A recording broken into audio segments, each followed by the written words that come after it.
Welcome to another episode of the Philosophy of Chillin. I'm your host, Don't Love to Connect.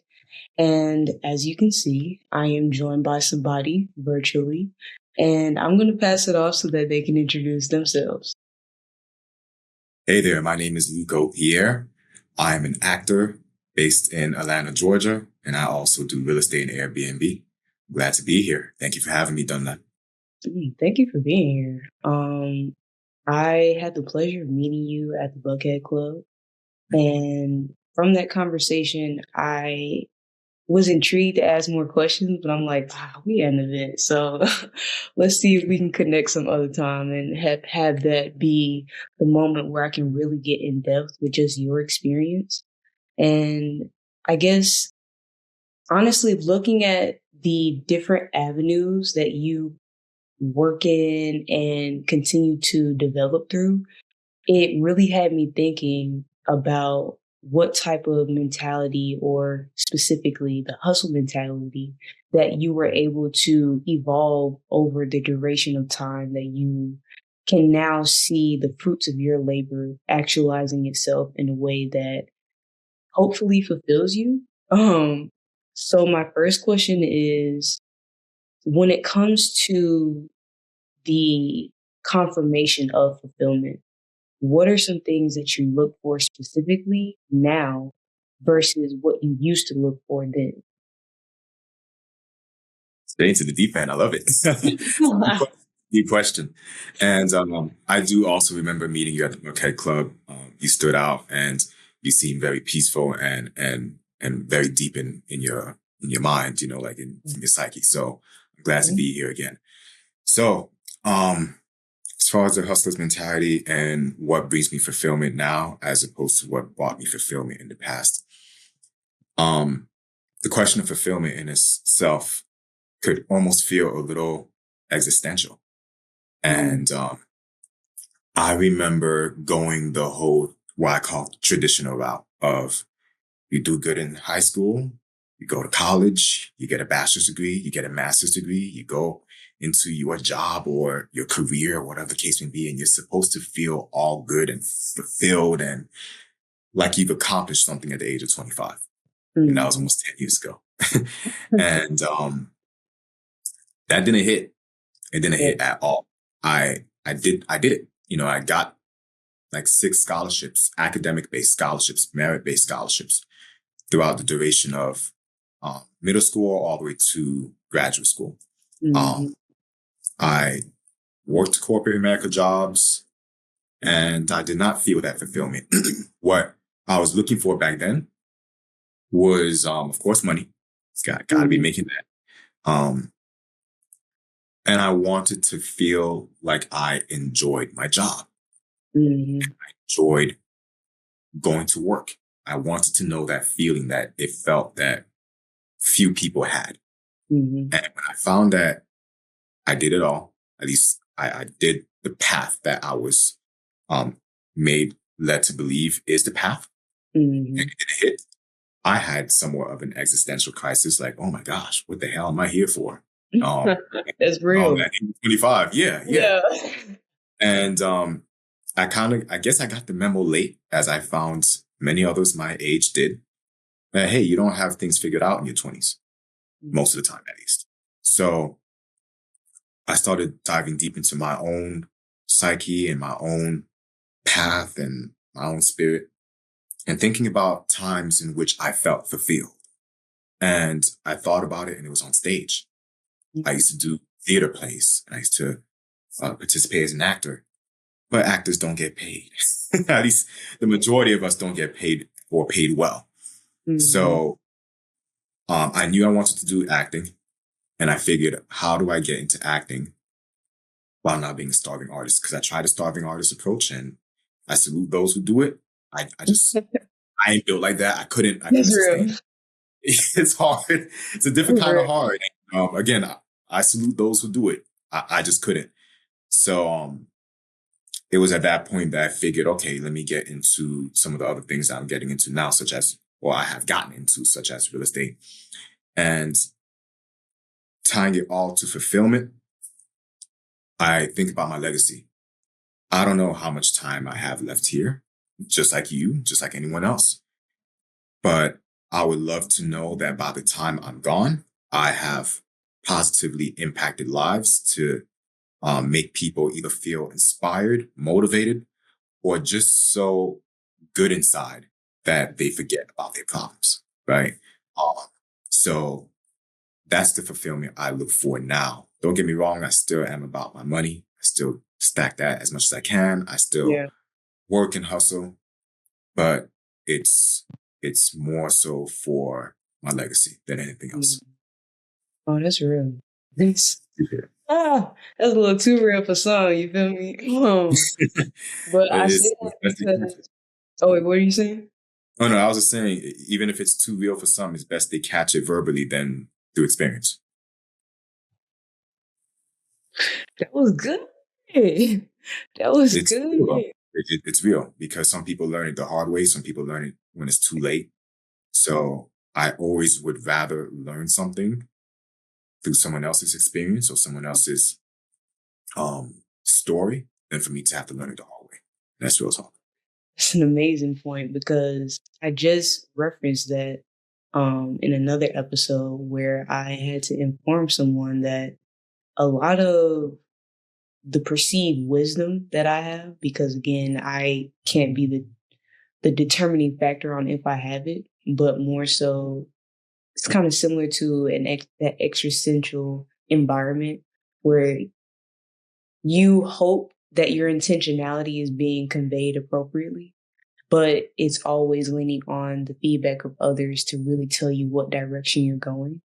And even in that, I had to let someone know that my learning methods aren't just learned by experience. They're learned by observation. They're learned by shared stories and not just understanding the lessons, but having the in-depth empathic understanding to understand what they had to learn in their experiences and transcribe that into my own so that I'm not, haphazardly trying to make the mistakes or be in the situation that they experience, but trying to, take my own variation and pivot accordingly to where I can at least try to attack the situation in a more, not necessarily healthy way, but in a more transparent way for me and my development. Um, so that's why I said that was a great point because a lot of people either choose or their way of understanding and learning their lessons in life is through that experience. Um, so I It, say all that to say, go ahead. oh, I was gonna say it's true what you're saying. It's true. I've learned kind of like Michael Jackson, the man in the mirror. I've learned Mm, the mirror, power of the mirror. And my brother, one of my role models, he's taught so much about personal development as I was growing up. And I mm, was one of the students in his class. And that's when I learned about the power of the mirror. And you mentioned about how when you're on your path and you're learning about other people's stories and you're hoping your intentions are conveyed properly or accurately, and your only feedback essentially are the people who are receiving that. mm, That's one of the mirrors, right? Especially the people who know you, people who love you, the people who not just love you and kudo and coddle you, but love you and they're real with you and be like, yo, you got this issue, or I expect better from you. They challenge you, they sharpen you. So yeah, that's one of the mirrors. But I also encourage you to be you, myself, and anyone who's watching and listening to be their own mirror. mm, If you if you have God in your life, if you have some type of moral compass, let that be a mirror. And your intentions should show in your actions more than anything else. A lot of times, as you're reading and learning and listening about people and their stories, especially the big time successful people, they come off as crazy at some point. yeah. It's like they were the ones that were believing that they were a millionaire, believing they were going to be a star, believing that they were going to change the world before anyone else saw it. and they walked like it, they talked like it, and they had this unshakable confidence. Jay-Z described it as a knowing, like this knowing that you have that's a really deep conviction. I believe it was Zoe Saldana. Ugh. I feel like that. I mix up the names, but Yeah. she was a New Yorker, and one of my siblings went to school with her. And even when she was in high school, that girl at the time, she's a woman now, but that girl was like, I'm gonna be a star. And she knew it. She knew it. So, yes, other people are mirrors, but even they could be foggy in their reflection of you. You gotta have that deep within yourself and know, like, okay, you know what? I'm holding myself accountable. I got the people I know, the people that love me, the people that know me, checking for me and holding me accountable. So as long as that's all right, and I'm staying humble, not necessarily, being a walkover or pushover, but just being humble and still hustling and getting your job done, working towards your purpose, then the intentions will fall where they may. That was good. And I'm glad you said that too, because that's kind of where I was aiming to lead into in regards to the existential crisis. Because it is very easy to fall in that hole and keep going until it feels like you're drowning and you just don't know where to go next to get that breath of air.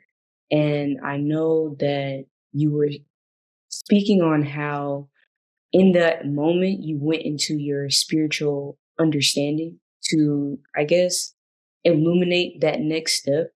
But I wanted to go just a little bit deeper and see in that period of time, what was it either in your self-reflection or in just the ways in which you were aiming to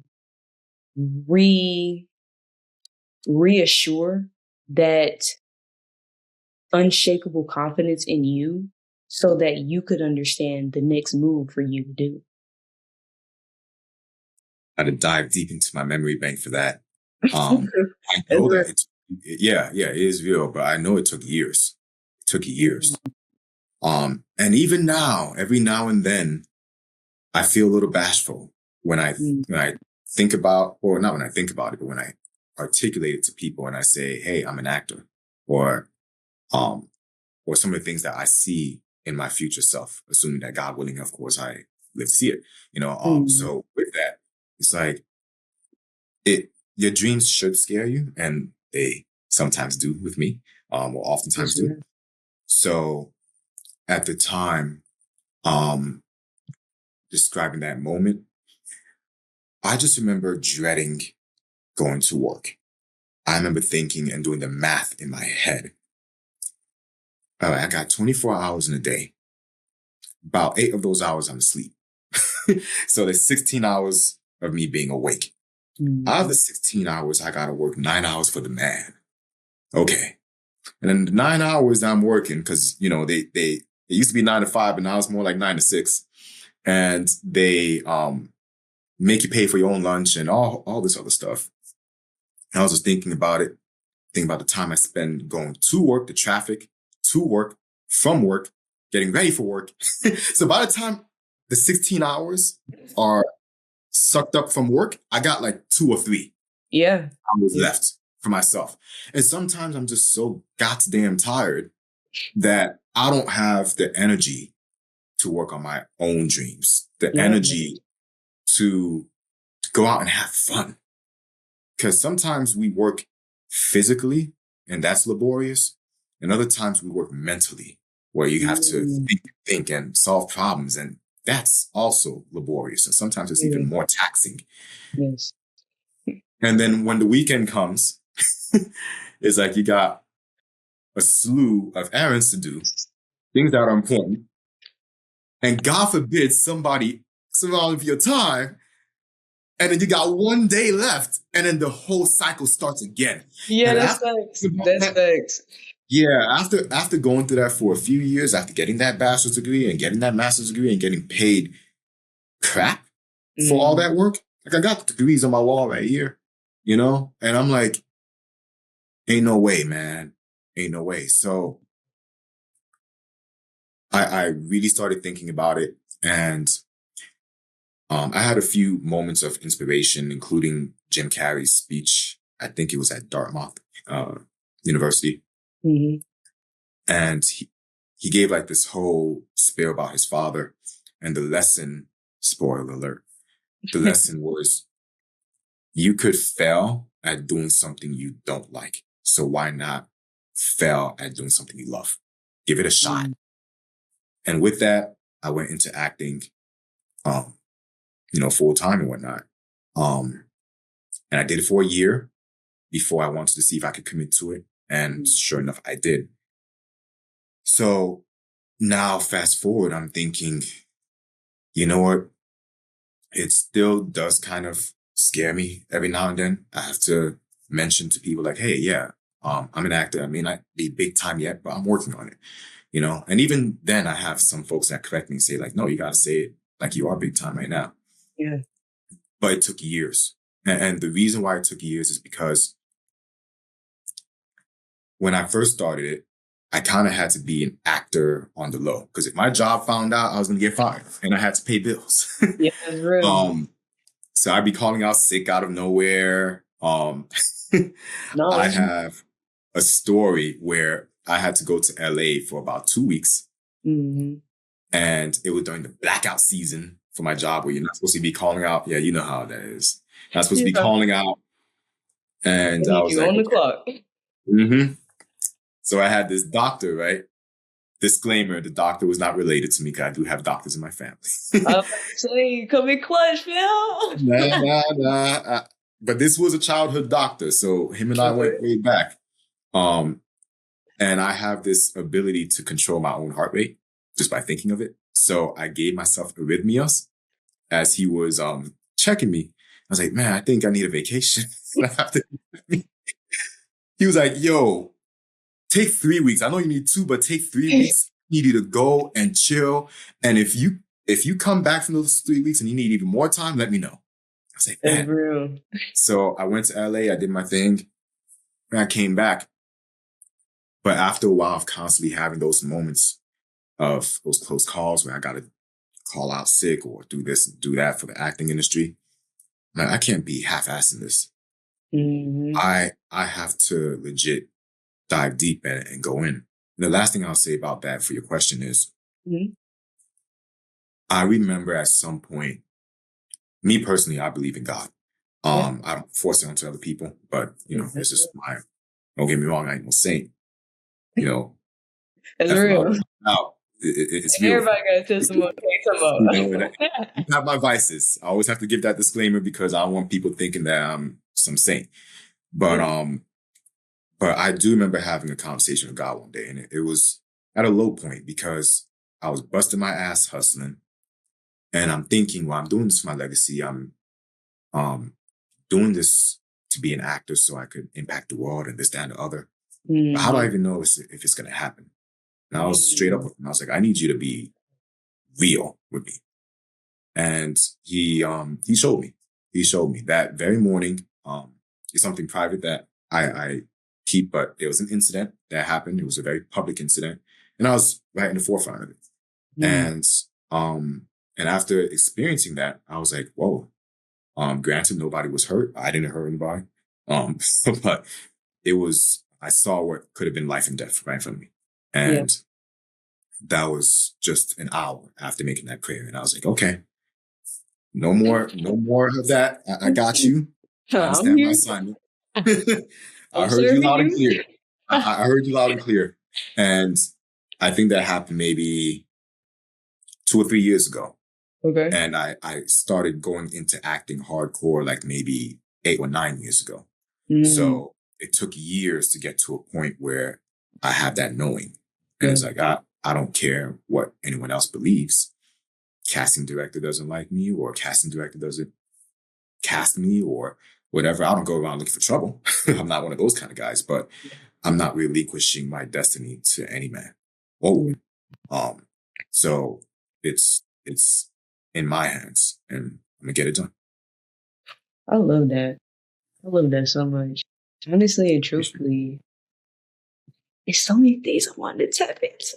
Wait a minute. Go for it. Okay. Go for it. Yo, okay, hold on, because what you just said, okay, let me go back real quick. Let me slow Sure. down. So, okay. Oh, that was so good. I have so many questions, especially, okay. I'm gonna press pause on it. I'm getting excited. Let me go back really quick because I know that you talked about how your brother poured into you when you were younger and growing up as well. And I wanted to know, as you have been experiencing these different levels of development, um, self reassurance, self evolution, and really just life evaluation, what were some things that were critical for you to kind of hold on to, um, that kind of help solidify your own foundation of self as you were going through these different developmental phases, and you still are. But what are some things maybe from what you've experienced from childhood that kind of helped you cement the fact that, yeah, I can be delusional about my dream because I know it can happen and I know it will happen. I just need to make sure that I'm understanding the alignment that I'm in to continue. That's really deep questions, yo. It's been a while since I had the interview with like back to back to back deep questions. Oh, thank Um, you. yeah, yeah, it's reflective of your wisdom, so allow me to be that mirror, hopefully a clear one. Um, Thank you. no problem, no problem. So there's a few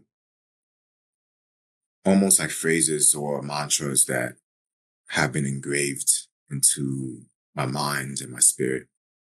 For one, success is the best revenge. That's a big one for me. Um, I used to be fueled by revenge. I used to be a very revengeful person. That's real. Yeah, even as a child, I was very, very vengeful. I never went looking for trouble, Mm. but I made sure to finish it. Um, and I made sure to finish it to the point where it don't start again. Yeah. So Miss, sometimes oh, we do it. you just did that? Oh, say less. Let me write that down. I got you. Wait on it, um, bro. I got you. right. Let's take notes and take names. As- but then I was taught at a young age that success is the best revenge. Because I was also taught revenge is for the Lord. And I was like, man, God want all the good stuff for himself. I got this. Um, so that didn't really resonate with me, but success being the best revenge did. And when I Mm. learned that, it was more like, hey, you could potentially risk getting in trouble seeking revenge. And the person that you're seeking vengeance against, they end up winning. So the best thing you can do is better yourself. And in bettering yourself, they will see how they missed out. And it could be anyone. It could be a job that fired me. It could be a girl that I broke up with. It could be a friend that betrayed me. It could be a role that I didn't get. So success being the biggest revenge or the best revenge was one of them. Mm. I also learned, um, also having people. It doesn't have to be many.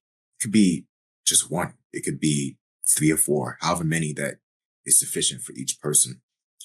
But having your village, having your people, um, who legit believe in you, who legit like cheer you on. No matter how introverted you may be, no matter how private you may be, you gotta have some folks that are able to see your wounds and not judge you and be like, yo, I got you. Let me patch that up for you. Go at him again. So I have that. I had that and I still have that. And I have a few. So that has kept me. Um, I would also say this one is huge. This is one that I lean on nowadays a lot more than before because I try to lead with more love. I try to lead with more love than vengeance. Um, Still fuck around to find out though. I still got it in me.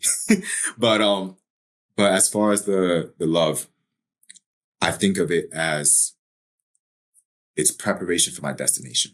I keep reminding myself that. And every now and then I'm like, man, this must be one hell of a destination because the stuff that I go through or have conquered or have been through. But it reminds me like, hey, you're going to be on a national stage, if not a world stage one day. You're going to have people always eyeing you and scrutinizing every little thing you're doing. You're going to have people that come against you and just try to desecrate your name. So as you're experiencing that now, just think of it as child's play compared to where you're going. That's a microcosm of what you're going to be experiencing in the future. I once heard, I think it was Grant Cardone, some real estate guru, and he was talking about dreaming of having bigger problems. How do you expect to own a private jet if you're over here complaining about gas prices being $1 more? You're not going to be able to afford jet fuel or a hangar for the jet. You know, I'm not saying I want a jet, but it's like, hey, if you want and aspire to have these big dreams, that company, that man or that woman or whatever it is that you're dreaming for, you got to be able to handle the mess that you're dealing with now and do it with grace and do it with almost like, I don't say, well, kind of joy, but you kind of be like, all right, I got this because this is training. It's like going to the gym and you want to be ripped. You have the picture of the body that you want in your mind, but then you're complaining about doing a few reps. It's like, yeah, you got to tear those muscles, rip those muscle fibers, feel that pain, that soreness, because then it's going to make you stronger so you can lift heavier. So I think of preparation being preparation for the destination, essentially. And the last thing, this might sound a little trivial. A lot of people don't get it, but for me, it resonates. Some people get it through sports. Some people get it through other means. For me, as a kid, I was a gamer. I always played video games. And I remember the old classic Sega Genesis games. I'm talking about the ones that didn't have the save button. You couldn't save in the middle of the game. You didn't have an infinite amount of lives. You get hit just a few times and the game is done. The games that would make kids nowadays cry and make their mamas go ahead and cause a riot. And I think about how those games used to make me cry, how those games used to stress me out. And after a while, those games became so easy and they became so routine. And then I would beat the game as a kid. And after beating it, look around, there's nothing else to do. Sometimes it would be nothing but stress around me, even as a kid. So I would go back to the game and this time try to beat my own record and then beat it again and beat it again and beat it again. And as I'm doing that, the bosses that made me cry as a kid, I was having a ball with it. And I look at my life now, I was like, man, the things that used to stress me out when I was 17, when I was 25, when I was 30, it's stuff I could laugh at now for the most part. So those are the three things I would say at the very least. Those are the things that have kept me in those regards.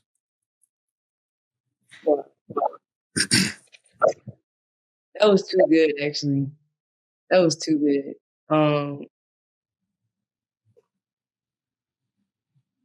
Just had to turn the alarm on. No problem. But dang, there's so many things I wanted to hit on in those statements alone. And then I'm remembering back to the previous sentiments that you relayed. So it's like my brain is like, oh, it's good. That's so true and so real because honestly and truthfully, is especially being able to depict continuous learning lessons into an everyday, not necessarily task, but a typical enjoyment of most entities and people. that really takes me to so many places because, for one, I want to go back to the point you made earlier in regards to what you were able to take away from your foundation and apply it into your current decision making, and how you were able to kind of evolve it to, I guess, understand the importance and significance of your own self development, and to hear how these not necessarily cliche um, phrases, or you mentioned Grant Cardone, and I read him all the time as well too.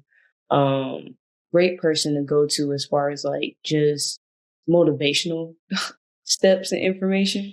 Um, but even outside of that, the fact that you pursued it, and when you receive that confirmation of, okay, yeah, if this is something I'm going to do, I'm going to go full throttle on it, and ensuring that you were able to have that, I don't want to keep saying foundation, but really that evolving recognition, to where it was peeling away at that doubt and lack of self-confidence initially, and maybe still is, but even so, where you were then is not where you are now. And where you are now, just before I get into my other questions of, because I'm gonna throw three more at you, and then I'm gonna give you some time to ask me some questions. Um, but before you were able to really, how do I want to say this? Before you were able to really exude all of the downloads that you were receiving, can you remember that moment or that time frame where you kind of not necessarily had your last day of doubt or wavering faith, but had that day, or if you have had that day, where you noticed that change and that shift, and you've looked at the future and were like, well, yeah, I'm expecting those bigger problems. I'm expecting, those transitional phases and growth pains that will take me to the actualization of my dreams. Okay. I want to make sure I understand the question correctly. You're asking me to recount the time before I had that knowing of where I want to go and that confirmation of what my purpose is.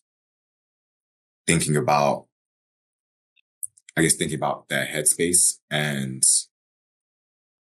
uh, maybe you could rephrase the question just so I want to make sure I'm answering it properly. Yeah, of course. So basically what I'm trying to get into, because you've already spoke very well about your foundation and things that carried you in solidifying how you're recognizing what steps to move forward with. So my question now is, do you remember a day, or have you experienced a day where you can confidently say, nah, this was the last time that I intentionally and blatantly just did not put my energy into that vision that I know? Like taking everything I've downloaded in me as I'm digesting and processing. Have you experienced that last day where you're like, oh yeah, no, today's it? Um, the last day, if there was a last day, the Yeah. last day that I had the doubts, like I guess the last day that the doubt was at its peak was that day when I had a slew of things to do, woke up that morning. Every morning, I make it a point to try to have some type of what I call devotional, where I'm in meditation. I am thinking about the last 24 hours and being grateful for all the little things that happened in the last 24 hours. I always try to start off my day that way, amongst some other things.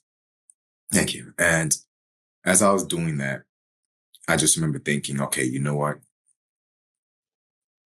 I don't want to make a fool out of myself.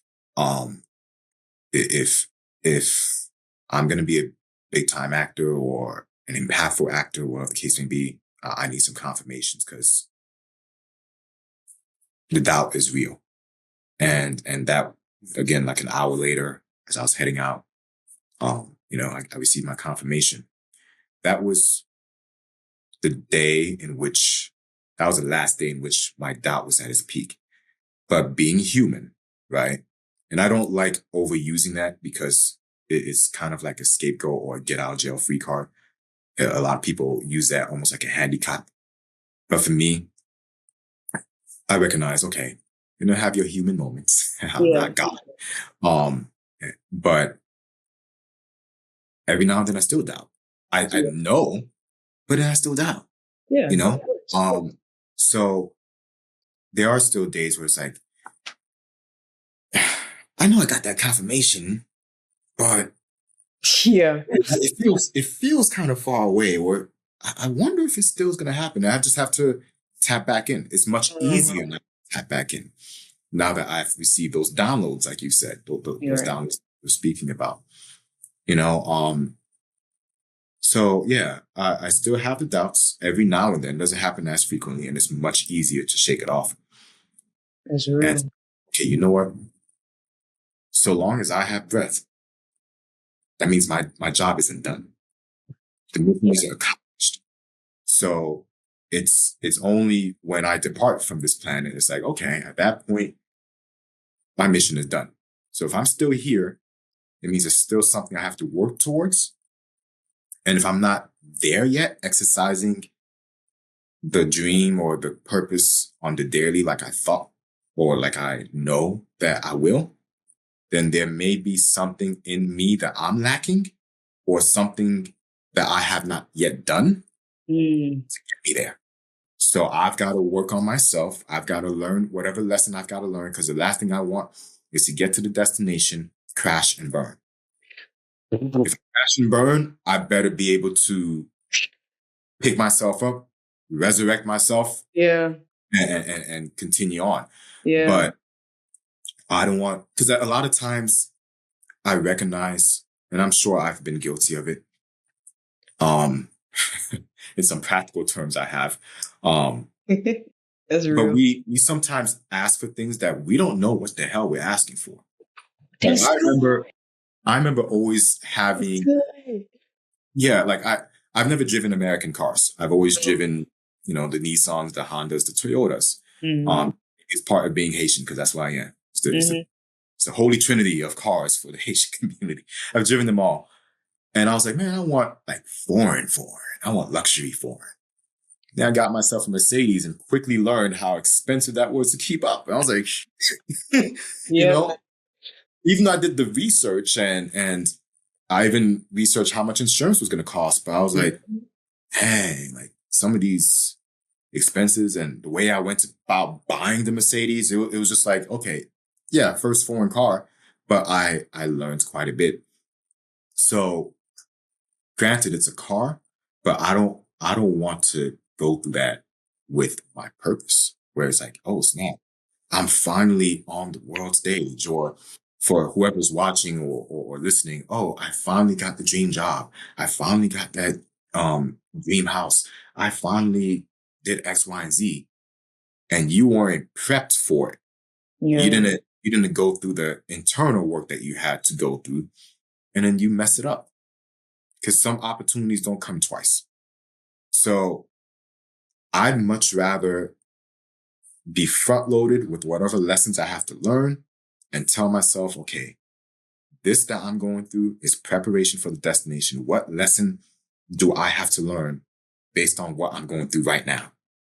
Because that lesson is going to somehow play a role when I get there. And I can tell you like this, being an entrepreneur is not easy, as I'm sure you know. And I was kind of thrusted into entrepreneurship. Real estate was supposed to be a side hustle. But then when my job found out that I was a realtor and this, that, and the other, they do what corporate America tends to do in those cases and found ways to get rid of me, even though I was set up for a promotion around the same time. So I had to sink or swim. I had to make it work and hustle and bustle and do what I had to do to get to where I am now. And I remember when I got fired, I just bought this house that I'm in, which I went through 8 months of hopping from one Airbnb to the next Airbnb to the next Airbnb, thinking that I was going to find a house quickly. And it turned into an 8 month stretch. I saw all 4 seasons of Georgia hauling ass from one Airbnb with all my acting equipment and my work equipment to the next Airbnb, to the next Airbnb. Real though. You talking about? I did it in the freezing cold. I went through all that, not knowing when the hell was going to end. That's real. I just got the car. I just got the house. And I just bought that Mercedes. And then I got fired. That's crazy. And I only had enough money to pay like 1 month's mortgage. And that was about it. So I took a couple of weeks to decompress from the 8 month saga I went through. And then I put my head down and just started working nonstop. I invested into myself. I invested into the house, started making things work. And then I look back and it's like, it was all like waters that have gone by. But I remember at that moment when I got fired, I remember that. And I was sitting in my car, in my garage, at this vacant house. And I remember hearing, not like an audible voice, but almost hearing it in my spirit. Everything that you have learned up until this point, you're going to be using it all at the same time, starting now. So I suspect when I get to my destination of like, oh, I'm actually walking in my purpose and exercising that day to day. I mean, like I'm doing it now, but real estate is a means to the end goal, you know? So when I'm actually in the entertainment industry doing what I'm supposed to be doing, I sense that I'm going to have that moment again where it's like, hey, everything that you've learned is for this moment now. Dang, you took the words right out of my mouth. I was going to ask these questions about present day, mental application, what's happening. And there it is right there. Like, wow. And it's very interesting that a lot of your experiences have mirror reflections on mine as well, too. So I overstand you. I overstand it, man. And honest and truthfully, that makes sense as to why I knew that there was potential in having a more in-depth conversation with you that could reveal so much more of what you've been through, especially in regards of just your professional development. But honest and truthfully, I do this not for the profession, not for the clout, but for the souls of the individuals that I meet. And when I met you, your soul was so assured and had its own illumination to where it was just easy and simple. And I was like, well, shoot, I only connect with a couple individuals like this. So it got to be something in there that I know a more in-depth conversation can reveal. And of course, thank you for choosing to still continue. And this is why I love doing this platform, because this is my way of being able to say and show gratitude for the things that you stay committed to doing in that stage, especially when we're talking about those shell-shocking life or death situations, because it'll be close enough to where you know for a fact, nah, I'm here for a reason. I'm still figuring it out, but I'm here for a reason. So I know I can ask you more questions all day. And I would love to speak with you again another time. But I want to pass off the mic to you, because I like to allow any guests that I have to have some time to where they are the host of any questions that they want to ask me. whether it's pertaining to the topic of the day, that hustle mentality, or if it's anything outside of that. So I want to go ahead and pass it over. Well, thank you. Thank you so much for your lavish approbations. I don't take it for granted. I receive it. It's made my day. So thank you sincerely. Um, I have a couple of questions for you. There was some that you already answered. So you're reciprocating the favor. But when you think of your legacy, what is it? What does it look like? And how far along are you in establishing that? That's a very great question. Oh, thank you. I learned from the best. Honestly, truthfully, that has always been a blurry vision for me, simply because of the social patterns and historical landmarks that are still present today. And I say that to say there are a lot of quote unquote baggage that comes with my vessel and my entity. And in this world that we live in today, it you never know really, depending on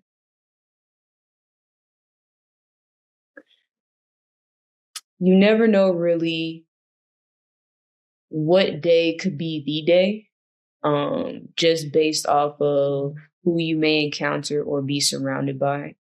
And because of the those baggage, stereotypes or labels that could fall, well, that do fall on me, being the individual that I am, when I got a vision and a download from God, it never had details about what position, materialistic aspects, or like essences of tangible elements that I could see in regards of a legacy.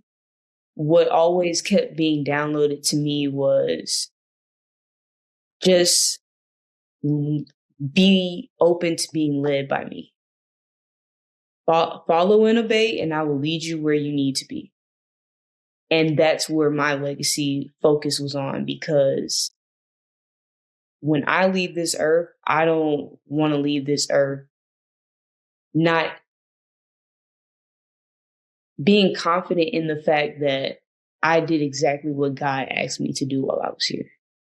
Yes, I had to go through the learning lessons and, the ups and downs of getting my soul prepared and ready to receive those larger blessings and lessons. But it's really been the foundation of, okay, am I assured that I'm opening myself to receiving the confirmation that I'm moving in the direction that God wants me to? And that's why I said earlier, a lot of my external environment is that reflection of if what I am doing is being received appropriately. Because the only, I guess, navigation I have is with that spiritual alignment. So my legacy doesn't necessarily look like, oh, I need to be able to pass down these things. No, I'm currently building it right now. And what I'm building is the impact that my soul has with the people that it's being placed in front of or aligned with. And that's what I view as my legacy, because who knows? Like, when I encounter some people, sometimes it's meant to be, to where they bring something out of me or I bring something out of them. But when it comes to public acclaim and things of that sort, that's above me. Like, I ain't got no control over that. But what I can control is my intentionality with the people around me. And that's what I deem as my legacy. And I am currently doing it. And how I'm doing it in the 3D is a lot of where my similarities in your story come about. Because when I tell you, from utilizing the confirmation of just trying to obey God, and it has led me into these situations, and I'm just like, wait a minute, hold on. This is, yeah, I know you preparing me for some, Jesus, but this is a little scary. Like, you ain't talking, you ain't say that. You ain't give me these details of that this was coming. Like, I can relate just to in here now. Like, so yeah, I am experiencing it. And this moment right now is the actualization of me walking in it fully. Um, so it's still ever evolving. And I always pray continuously, whatever phase I'm in life, just I tell myself, make sure you're still keeping your focus on God, because that's who got you here to begin with. And that's going to take you through to the end. So I hope that answered your question. it sure does. And I commend you and I applaud you. Um,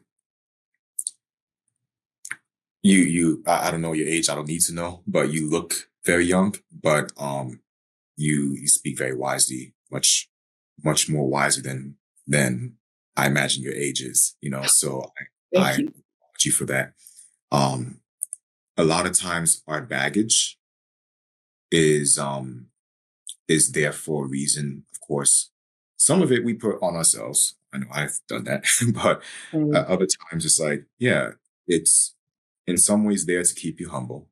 And in other ways it's there because it's not all about you. Like you have said in your own answering of that question, it's for other people. There are times, like I remember one of the darkest times in my life, caused my father to open up to me about stuff that I knew nothing about. And I was like, oh. And then he was discovering it as he was talking to me. He was like, maybe this is why I went through what you're going through. Because when I was your age, I had nobody to talk to. And I guess he was stronger than me because I almost made some mistakes, some irrevocable mistakes. And it's like, yeah, if he wasn't there to talk to me, my life would have potentially been different, So embrace. It may be prickly, it may be uncomfortable, but embrace your baggage, because that baggage could be someone else's deliverance. It could be your own. So I applaud you for that. And I also applaud you for, you know, practicing and walking in your legacy as of now. That's real dope. That's real talk what you're doing. And I salute you for that sincerely. And, I guess I don't have too many questions. I didn't come with questions. So, I guess my last question is, considering your legacy and, what you're about and this amazing opportunity you've graced me with, what can I do to reciprocate to you? What can I do to either pour into you or to support you or to encourage you in any way?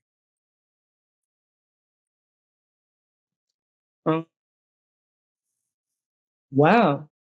Thank you.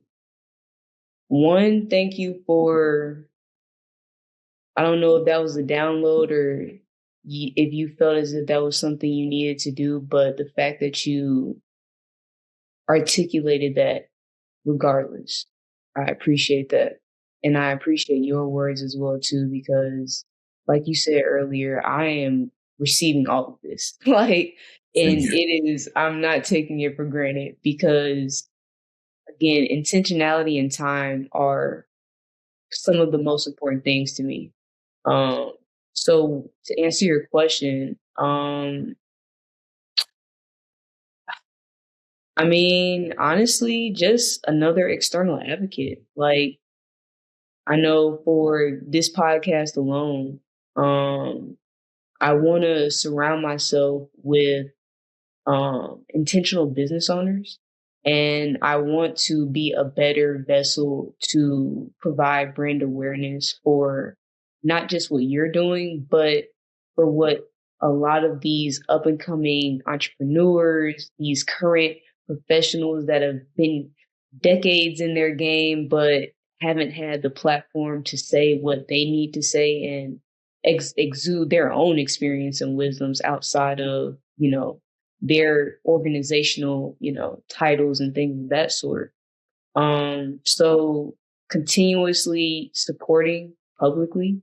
And if you see anybody that you're like, hey, I feel like y'all would have a great conversation, tell them, send them my info. Tell them, hey, reach out to them, or send them to me and be like, hey, reach out to these folks. Like, I think this would be a great conversation. Or if you see a business that wants to sponsor or could be, a great partner, let me know. I would love to talk to some people. And just again, I'm going after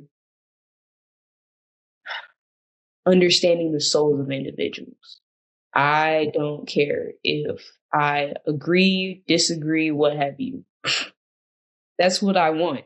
I want to be able to showcase how we can have our differences. You can have your understanding, I can have mine.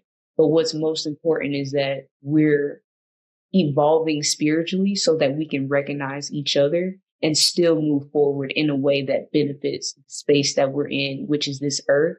Because thus far in the generations and millennia, humans have not done the best things for what we've been given and how precious that is. So I want to be one of those individuals that are trying to actively contribute to that reversal of understanding.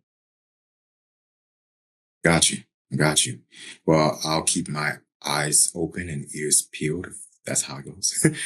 For anyone whose soul is worth like probing and understanding and exploring on this platform, business owners particularly who are successful have a good deal of wisdom about them.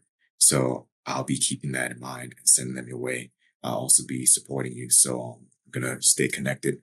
And even though the topic was the hustler's mindset, we may not have spoken about the hustler's mindset in the most traditional sense, but I think every hustler needs to understand their why.